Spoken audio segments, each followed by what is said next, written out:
Hi, this is Little Dwarf playing games while rambling incoherently into the microphone. Why? Well, just because I can, and this time I'll be playing Hellblade Senua Sacrifice blind.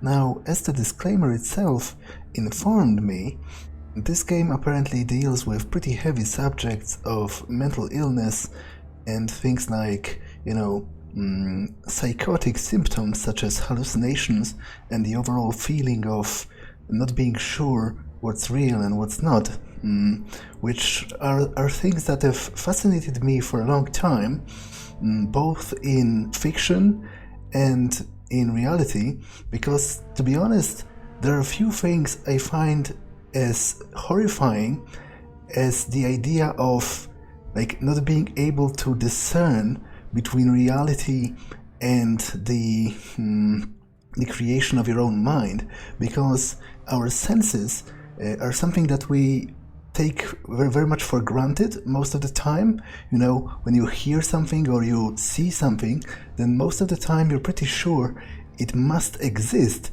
if you perceive it, but it is not always so. And in fact, I myself, even though I myself haven't experienced those kind of problems, I do have a person in my family who has, and when I was talking with that person about this experience, it was all very perturbing to me, but also very fascinating, and I'm eager to see what kind of spin this game puts on discussing those ideas. I know nothing about the specifics of the game or its plot. It was just the overall premise and the general subject that convinced me to give it a try. Although I must say, even in the main menu here, there are a couple of things that sort of catch my attention. First of all, you have this very neat and kind of disturbing effect of, I assume this is Senua, the protagonist of the game, and her face is almost like disintegrating. It's kind of trippy. And you also have this symbol, which also appeared as a loading or a save symbol in the beginning when it was demonstrating the autosave mechanic, and it is what's called a triskele, and it's a well, I'm not sure what are the oldest origins of this symbol, but I know it was very significant in Celtic culture, and I guess maybe Senua herself is a Celtic warrior, because the face paint is very reminiscent of the one that Picts supposedly wore to battle, but I'm not yet sure what's the significance of it. I guess it's going to be revealed along the way. There are also some runes in the background. Those are from the Futhark alphabet, but I unfortunately can't read those. Even though I had a there was a time in my life where I learned to read dwarven runes from Tolkien's Lord of the Ring, but I never bothered with the actual Nordic runes, which I guess shows how skewed my priorities were, that I apparently prioritized learning a language, an alphabet that doesn't actually exist, instead of a real one. But well, that's besides the point. I guess that's enough of me rambling here in the beginning. I'm going to just start the new game.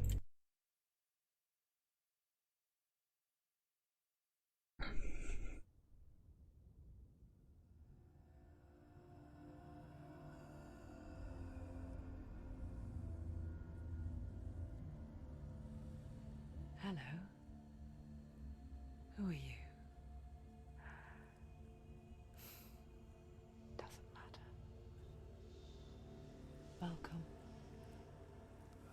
You're safe with me. I'll be right here, nice and close, so I can speak without alerting the others. Let me tell you about Senua. Her story has already come to an end, but now it begins anew. What's happening? It's breathing. Dead. It's breathing. He knows she's getting closer. He can feel her coming closer. She's getting closer. They're watching.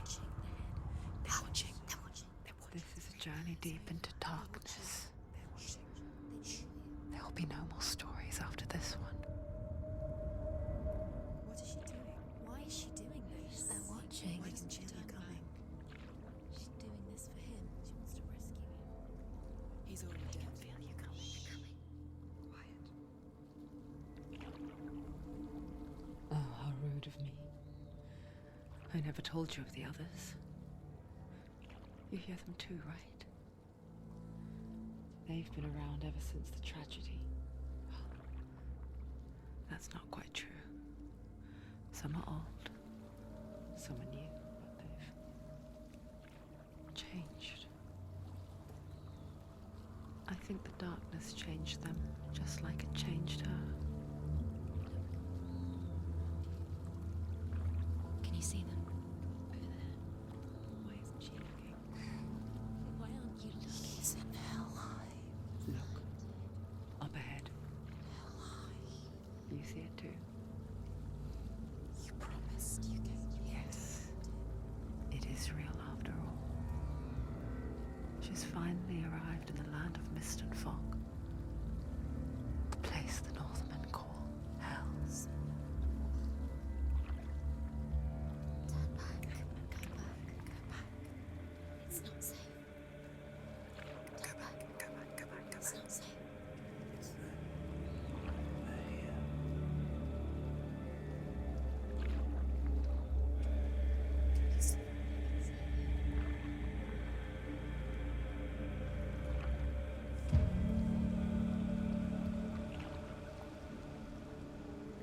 Look around and you will see them. The drowned, the sick, the slain. Here they lie, rotting in the fields and rivers of hell. But the dead don't always lie still here. This is not a place of rest. They're going to do that to you. Can you see them? Can you see them? They're going to do that to you.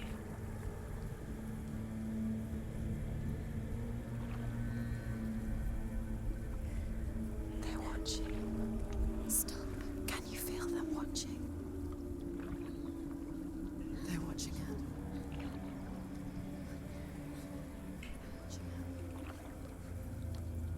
You're so close to the darkness. Go back. Can you feel it?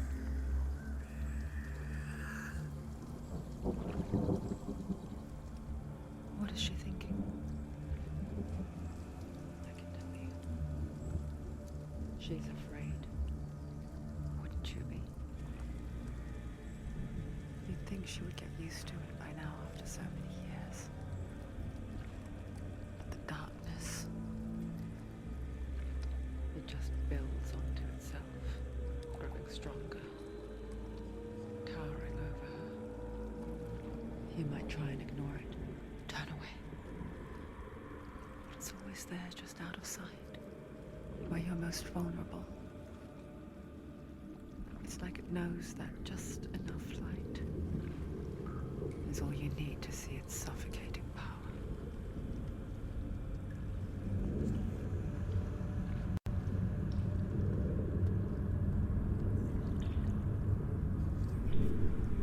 They can feel you.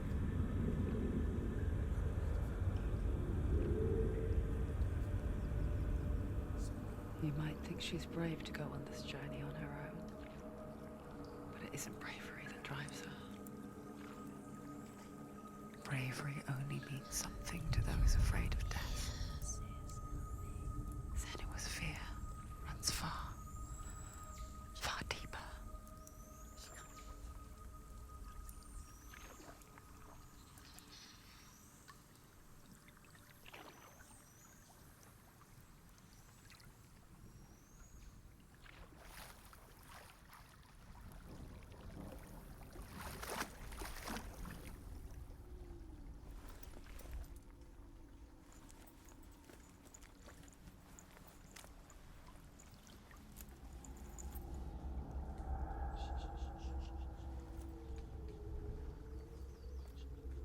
What is she looking at? What is she leaving behind? I know what she's thinking. I hear her thoughts. It's not too late to get into the boat and go back. No one will judge her. No one will ever know. Oh, she heard us. There's no going back. You can't do it. Senua pushes away a world that conspired to cause so much suffering. There's nothing to go back to, and worse to look forward to.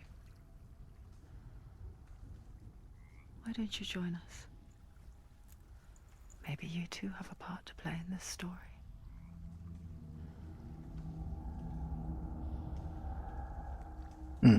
Okay, so that was an ominous introduction, if I ever saw one, and there's already a bunch of things I would like to comment on. I didn't want to do that during the actual intro because I didn't want to get in between the voices, although thinking about it now, maybe I'm one of the voices myself, because that's one of the things that were kind of strange to me, how the voices, presumably the voices inside Senua's head, they seemed to refer to me directly, as if they were aware of my existence as the player, and I'm not quite sure what role do I fill in this world, like if it's straight up a fourth wall break, or if I'm supposed to, my actions and my control over Senua is supposed to represent, another layer of her like mental problems. I am literally some facet of her mental illness controlling her, but that was definitely curious to me. Also, I really like her facial animation.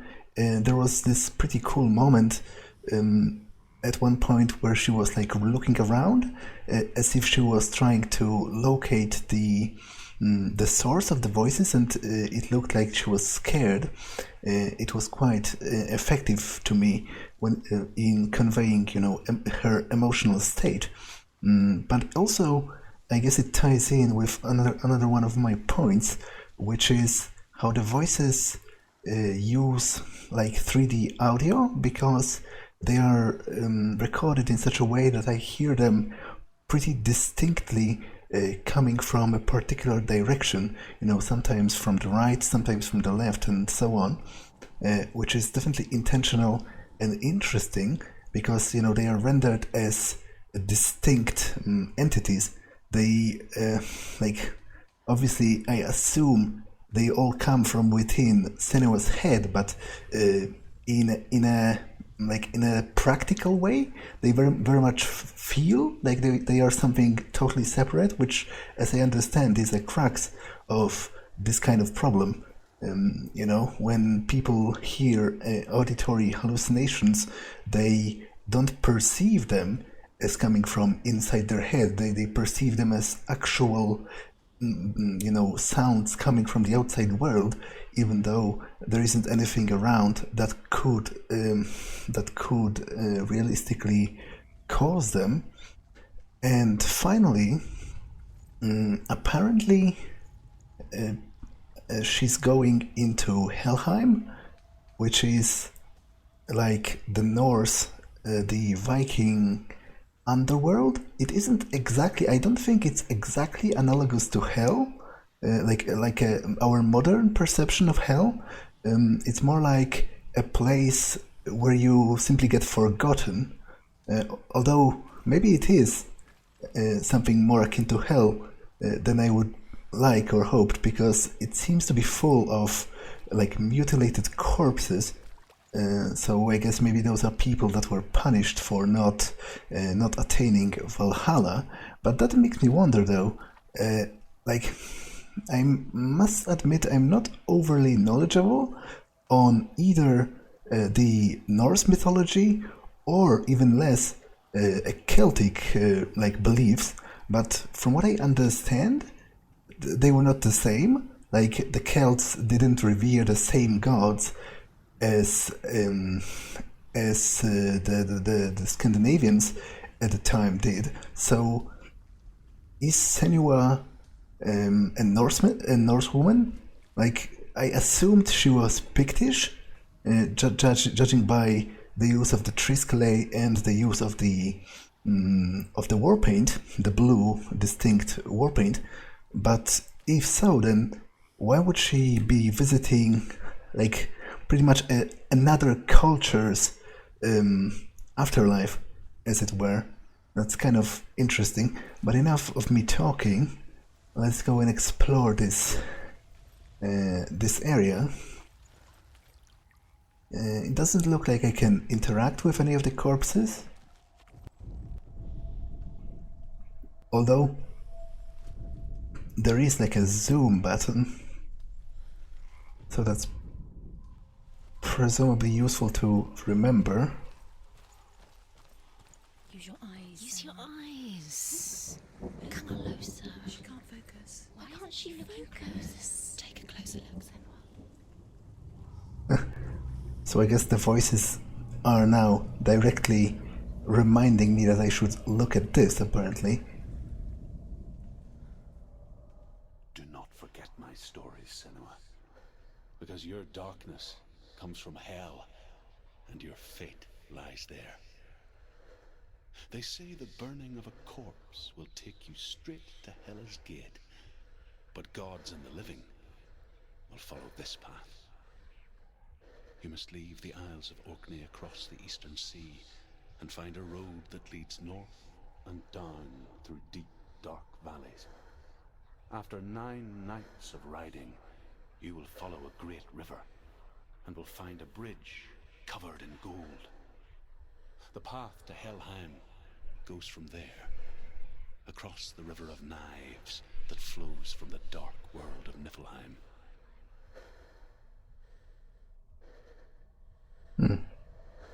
Okay, is that all? Because I'm holding the use button, but it fell silent.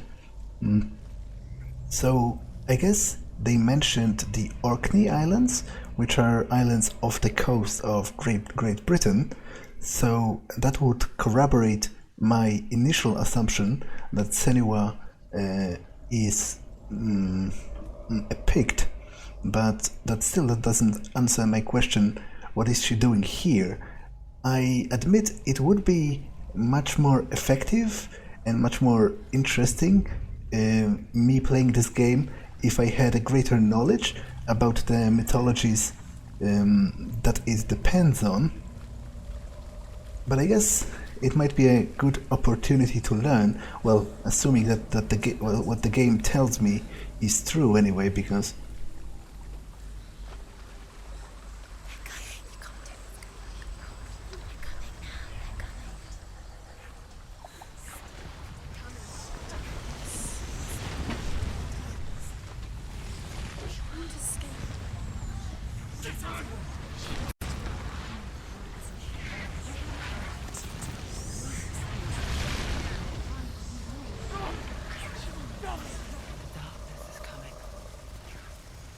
Yearns for life. Hungers for it. Like a pack of wolves on a hunt. But she's not stopping. I guess I should probably keep in consideration that none of this might be happening in reality.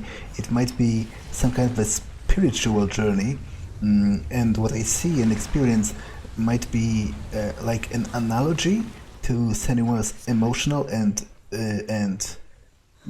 psychological state. But I guess I will learn more as I go. The land of mist and fog. The old fool was right. What was it he said? The river of knives across which lies the halls of hell. The place they call Helheim. He's lost. He's lost. Where are you?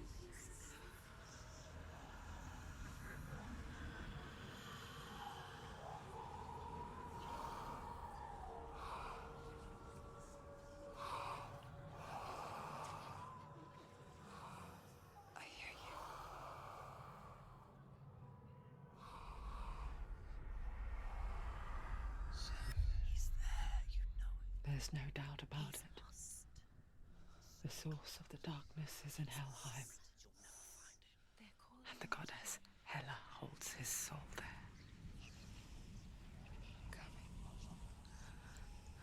Her dear beloved,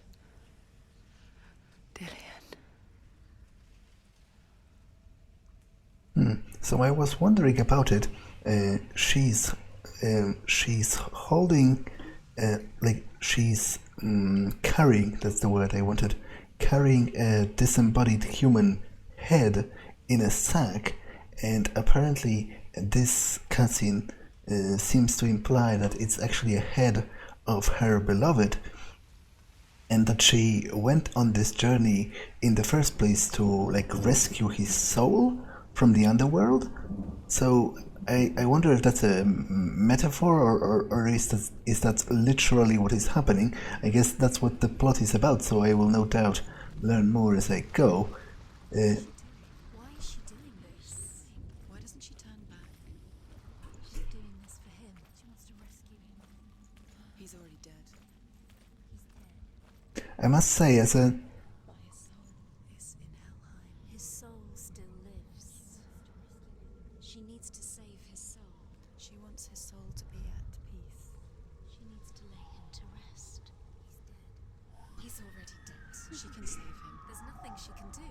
She thinks she's going to save as a non-native English speaker, it's a little bit difficult for me how not all of the voices are subtitled, and even if they are often talking at the same time, so you have subtitles on the top and on the bottom simultaneously, which I understand, the idea behind that, to convey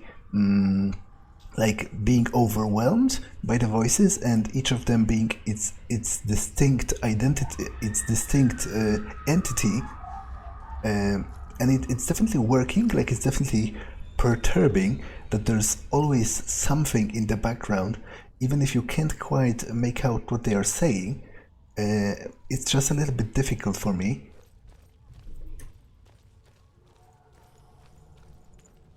That's an interesting structure right there, and there are still those bodies all around. Bridge to Helheim. I forget its name. She forgets too. But she does remember that only the dead may cross it. That part wasn't so easy to forget. The old fool said there was a hidden path up to it. Let's see, shall we?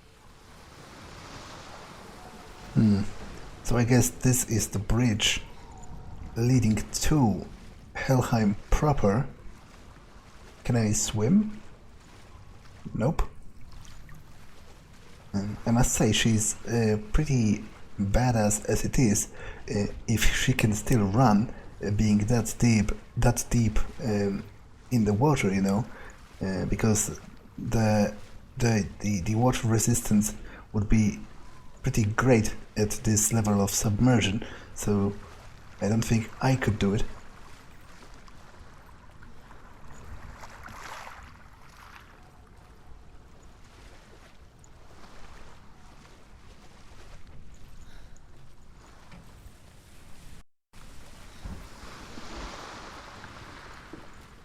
This game is also pretty beautiful, I must admit.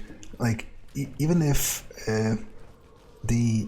some of the details of the environment are pretty macabre, mainly the skinned and impaled corpses all around, there are still pretty nice and impressive environments around. I liked how this structure in particular, with the I don't know what kind of animal is this supposed to be, but it was seen from a huge distance back in the intro, and it's cool to me how it signified an important location that you were going to visit at a later point, and it was like a visual representation of your goal. And there's another one of those lore stones. So let's listen to it. The Northmen speak of 9 worlds. The world of men they call Midgard. Sky gods dwell in Asgard. The gods of earth, harvest, wind, and sea dwell in Vanaheim. The good elves dwell in Alfheim. The evil ones dwell in Svartalfheim. The mountain giants dwell in Jotunheim. The fire giants dwell in Muspelheim. Niflheim is the world of ice and darkness. Only the dead dwell in Helheim.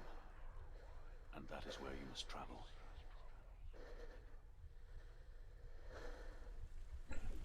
Yeah, so I guess it was a quick resume on all of the worlds of the Norse mythology.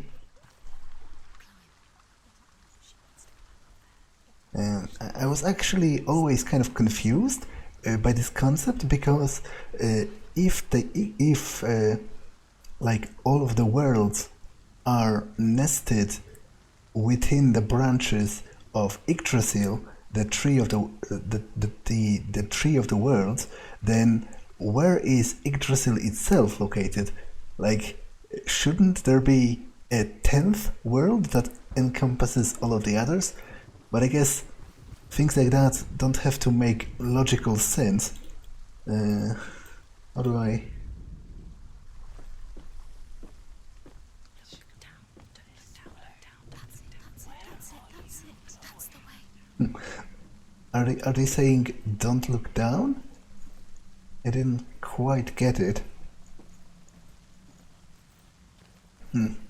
But it is pretty visually impressive. Or at least it's definitely eye-catching.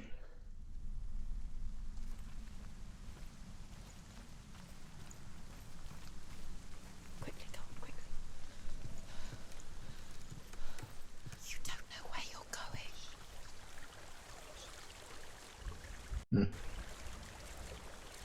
going. So I guess I'm looking for like a different way to traverse the bridge into Helheim, because as the voices implied, only the dead may enter. And, you know, it being an afterlife after all. She can't go back now. No, this is it. The hidden path. One of the voices straight up laughed at me. Which I guess is another point that is sort of worth bringing up. From what I understand, as I said, I never, fortunately, I never experienced any of those kinds of symptoms myself. But from what I understand, whenever people like with schizophrenia or some other mental disorders hear voices, they are often very antagonistic towards them. You know, they tell them very horrible things about themselves, which must be...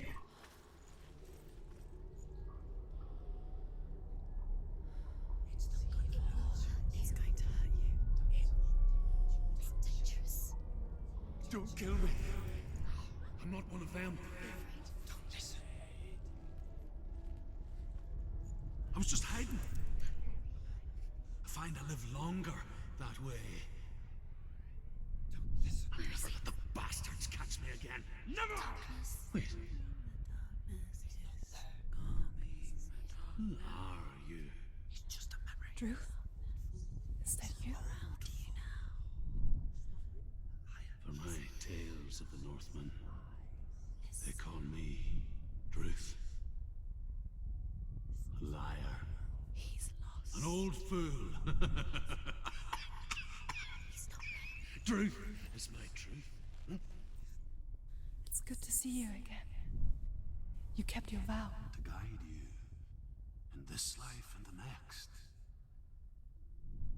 I will tell you my stories of hell, if I may walk with you. Tell me your stories again, old friend. I'm listening. The runes seal the gates to hell.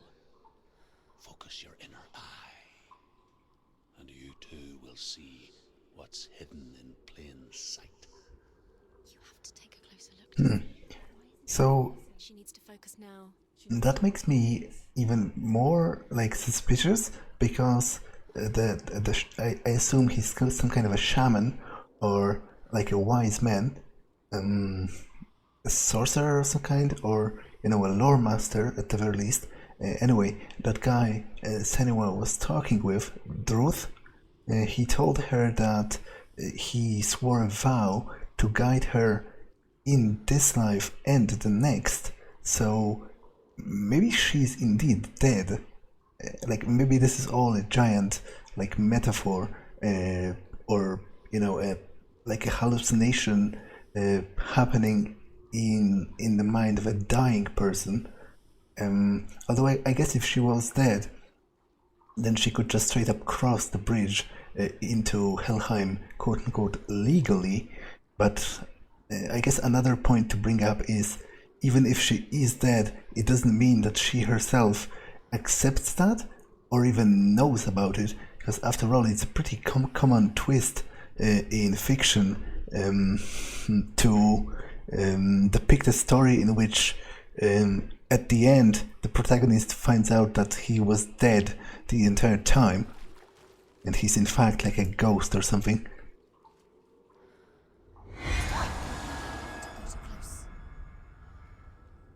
I can see one. Hold it in your mind's eye. Find one like it to open the gate.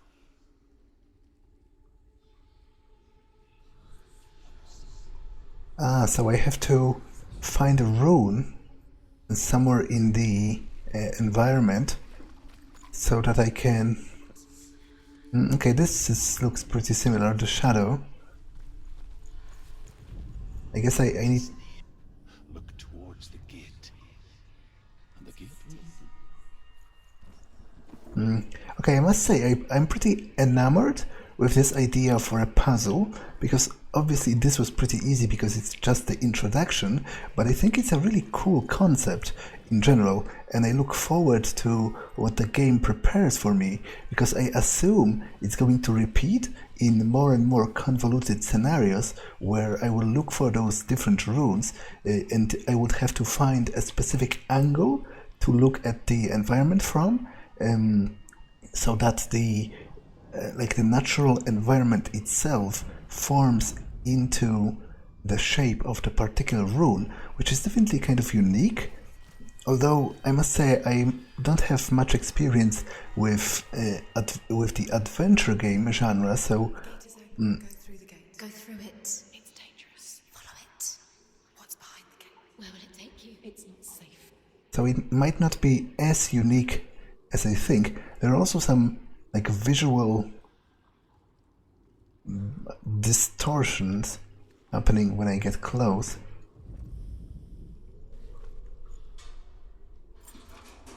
It worked.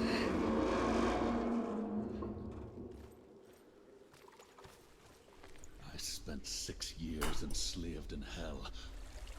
But I watched the Northmen. Learned their ways. I know you did. You listened when everyone else laughed. My people paid a heavy price. Carry my stories with you, and together we will make the Northmen feel our fury. Okay, so obviously Senua and the shaman, they consider... This joins us. She once tried to make them go away. Pretend they weren't real. But what good is that?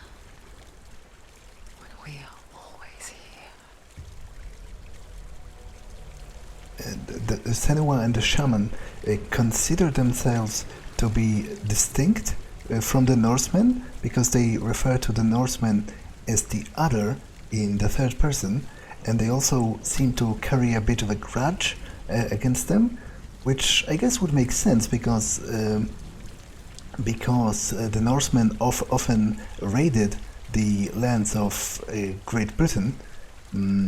So if they are indeed Picts, then it is very sensible to assume that their lands might have been raided by the Norsemen sometime. in the past, but I'm not sure how literally am I supposed to take anything that happens, and how how directly it refers to any actual historical event. It feels very much like a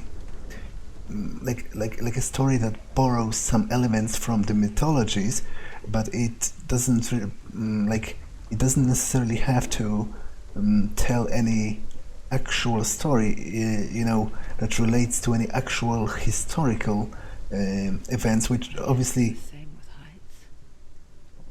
You can stand on the edge, pretend it's going to be okay, but you know that death is near, waiting for you to make that little slip. You can't just wish things away. Obviously, Pictish warriors raiding the actual Norse underworld to rescue their dead lovers isn't a very historically accurate story.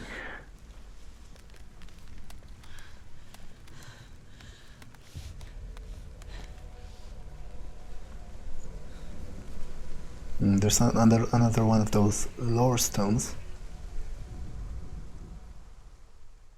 The world of the dead is ruled by the giantess, Hela, daughter of Loki. The gods feared her bloodline, bad on her mother's side and yet much worse on her father's. So, as a child, the All-Father cast her down into Helheim and gave her power over those who die of sickness, age, hardship, and self-slaughter. In all of the 9 worlds, only Hela can resurrect the dead.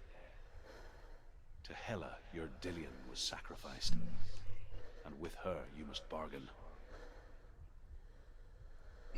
Okay, so I learned something new. I didn't realize that Hela was the daughter of Loki, but I guess what I did know was that Helheim is like only a part of the Norse underworld, because obviously those that have distinguished themselves and that died in battle went to, and died with honor. They went to Valhalla, but this lore stone has very directly told us that the people that reside in Helheim, they died from causes that the Northmen would consider dishonorable, such as I think it said old age among them, but also like disease and notably suicide as well. So I'm not sure which one of those happened to Dylan, Senua's beloved, because the narrator or whatever, he said that he was sacrificed to Hela, but I'm assuming that I'm supposed to understand that as a bit of a metaphor, that because of the way he died, he was confined into Helheim, but it didn't specify which one of those causes of death was his cause of death. So I guess I'm going to learn that as I go forward.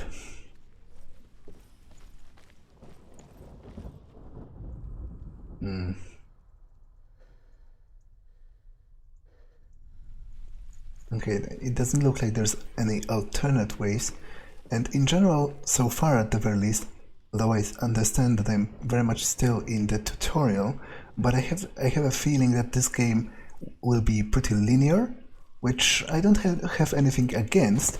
I think it's a bit of a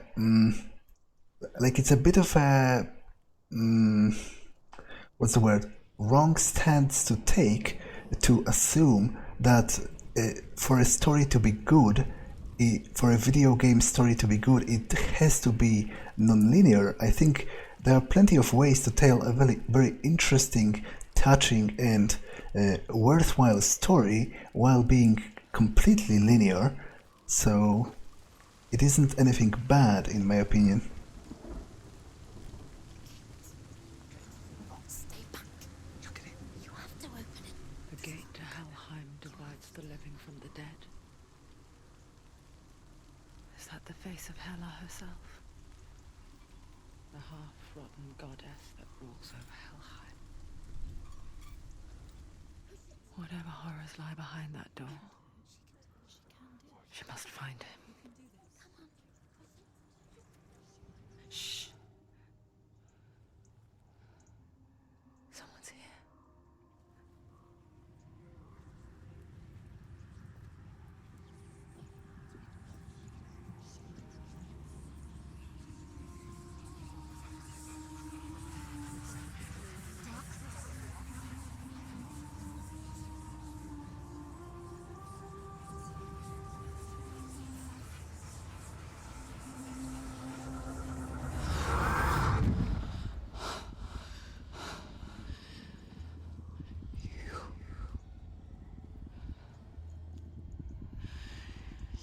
Took him from me.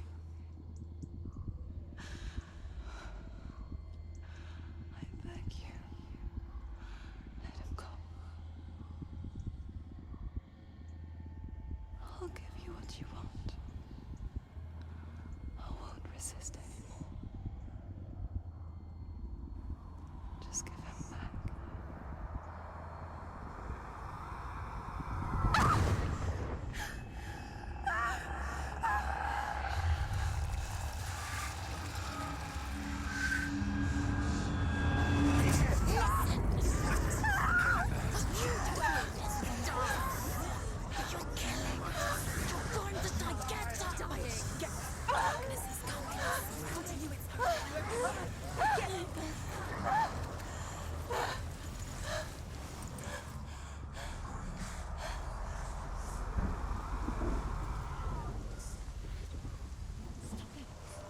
Okay, so I guess this is the combat tutorial section.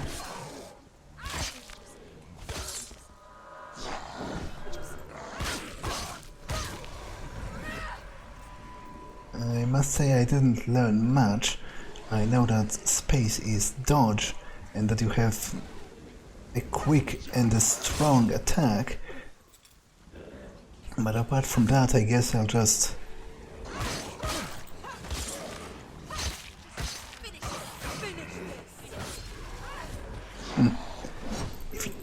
It seems that if you're only facing one of them, it's pretty easy to stun lock them. At least maybe those are like the lowest of the low, and that's why it's so easy to dispatch them by just clicking constantly. But I guess it's adding more enemies now, presumably precisely to teach me that I can't just keep bashing the... Okay, but there seem to be like made of shadows, and I don't think I can... I think I'm bleeding out actually, just judging from the fact the screen is turning black. Maybe I was supposed to lose that.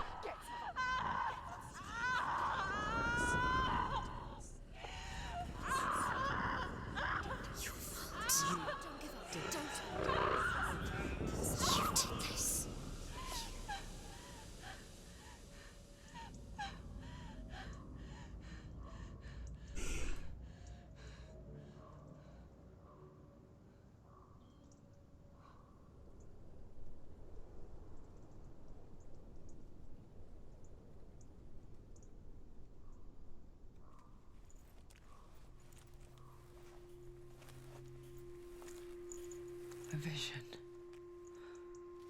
of what's to come.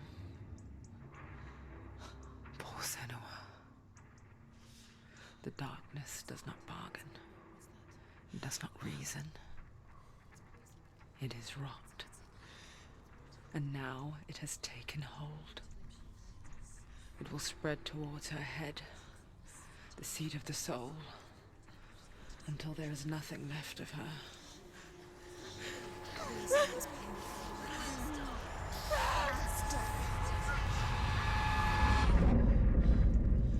All of her suffering will have been for nothing.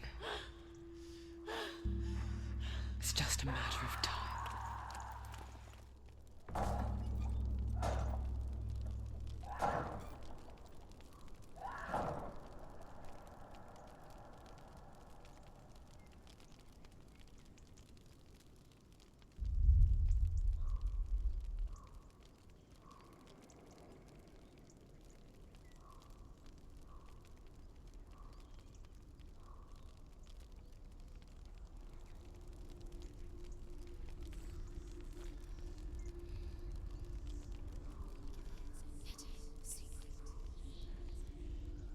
hardest battles are fought in the mind. That is what Dillian taught her. With every defeat, the dark rot will grow and soon it will take her soul.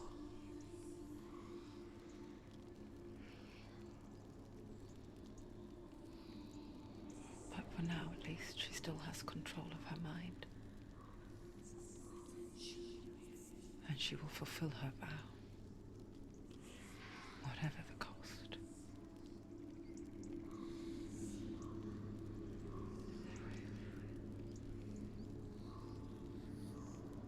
He's not real.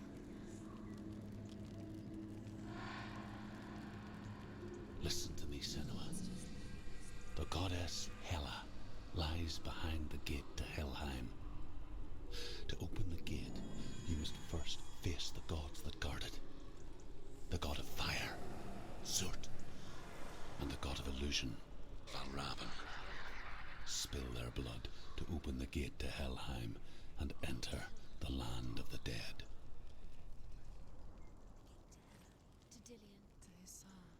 It will take Okay, so now I'm pretty convinced that I was supposed to lose that because She has to fight two gods first. two gods. Two gates. Which will she choose first? One of them will because the following cutscene conveyed far too many useful plot information to be non-compulsory.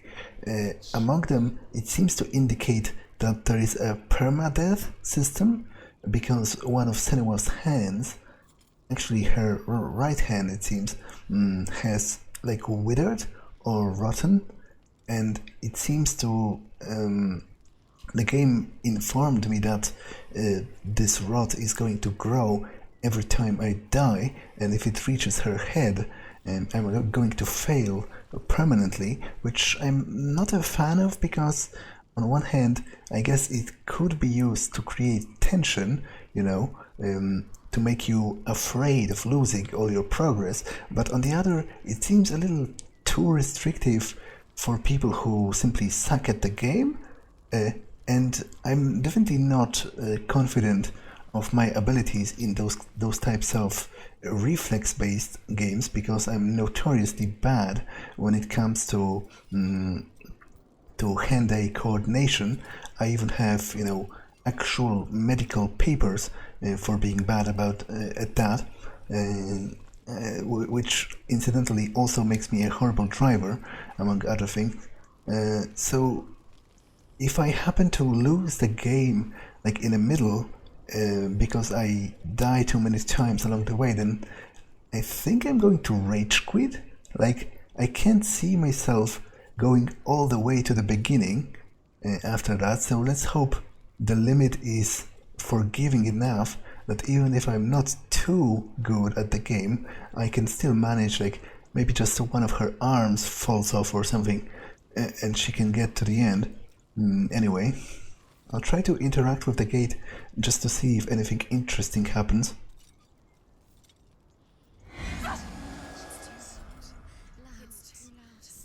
Nope, she's just repulsed.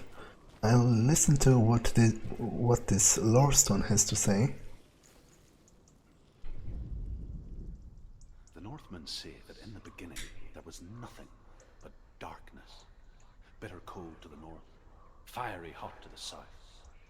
They say the cold formed ice, which melted from the sparks from the south. The power of the darkness gave life to the dripping ice, and the first giant was born, and was named Ymir. The ice continued to drip, and the power of the void gave life to it, and it became a cow, whose milk fed the giant. That's right, a cow. Bet you weren't expecting that. Okay, I'm not sure how I feel about the narrator like making jokes while retelling those details of the Norse mythology. You know, as hilarious as it might be to our modern ear, I still feel like the overall tone of this game is pretty serious, and it's a little weird for me to hear him, suddenly being jolly about the cows that fed the giant that later I think died, and like his bones became Midgard, the world of the humans. I guess it's going to be related at some point, but I seem to remember that the fact that the Northmen believed that the reason for the sky being blue is because it's like it's the eye of the giant or something. Like there are some pretty bonkers details in their beliefs, but it's also very interesting. So I'm eager to learn more about that. As I said, I'm not overly knowledgeable on this subject, unfortunately, because I think if I were, I would appreciate this game a lot more, because I could understand all of those details and form my own predictions without waiting to be spoon-fed the necessary info by the narrator. And not to mention, I'm not even sure if he's 100% correct, because I simply don't have the knowledge to confirm or deny most of the things that he's saying. Valravan, ancestor of the seers and master of ravens. He hunts his prey with his powers of illusion and feasts on their remains.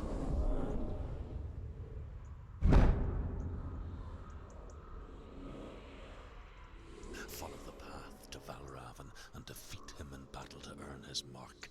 The gate to Helheim cannot be opened without it. Okay, so I guess I didn't choose my way yet. I just opened the gate, so I guess I'll open the other one as well, just to be symmetrical.